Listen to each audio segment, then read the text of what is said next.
Guardian जी गुरु जी के सम्मान में शुभ जलाल यादव जी पूज्य गुरु जी के सम्मान में सुंदर पुष्पहार 500 रुपये के आशीर्वाद दिल बनी बहुत बहुत प्रणाम। कौन ही बात है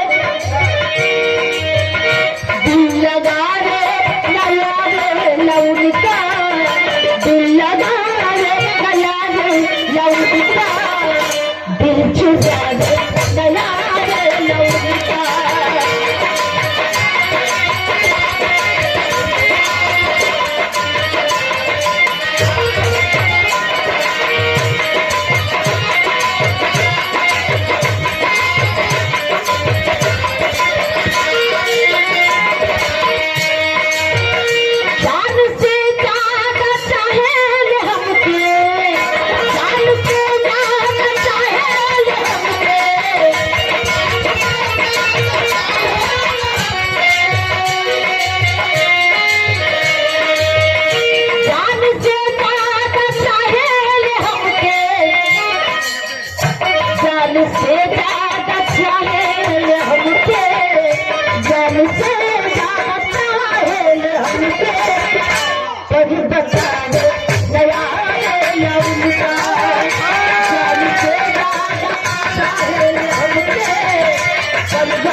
गुरु जी के सम्मान में पुनः आशीर्वाद रिंकू यादव जी हमारे महानुभाव जी के द्वारा कुशल राजनीति कुशल व्यक्ति धनी आदमी सॉरी वीरेंद्र यादव जी हमारे महानुभाव जी के द्वारा हमारे गुरु जी के सम्मान में आशीर्वाद सुंदर माला 500 रुपये देकर के आशीर्वाद दिया गया।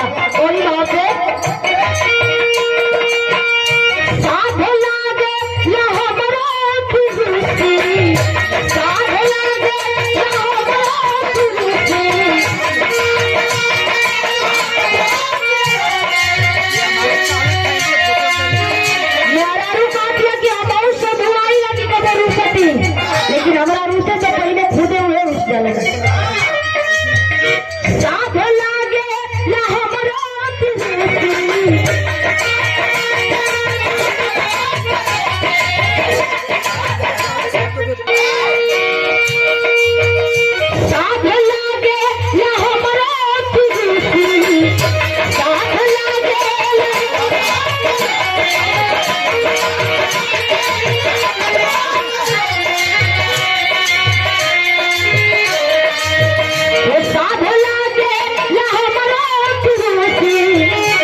गम छुपावे न आए न अंका बाड़ बजरे फलक डाल कतरी गम छुपावे न आए न अंका।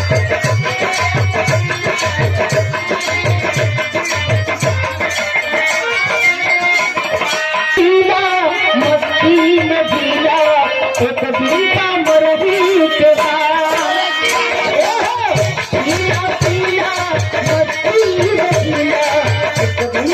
मरही